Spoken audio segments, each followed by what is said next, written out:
Hey everybody, Dustin Wharton here from Official California Detailing, or OCD for short. And I wanted to check in as we are currently sitting in a rainstorm in San Diego. We don't see it too often, been kind of a dry year this year. But the biggest thing we want to bring up as your professional detailer for a little bit of advice is, yes, it seems contradictory to wash your car during a rainstorm, but let's talk about after that rainstorm. It's going to have a lot of pollutants that kind of get pulled out of the air.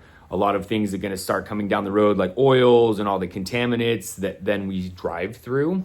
And so your car is going to get a little bit more abuse than normal. It's going to get minerals and tars and oils and all those things that we kind of mentioned that are going to stick to your paint. So getting it washed and detailed as soon as you can is going to be in your favor.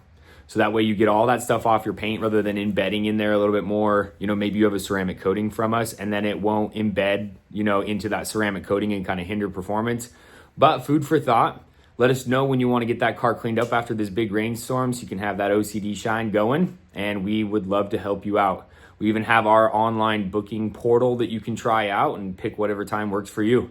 We can't wait to help you out. Stay dry out there.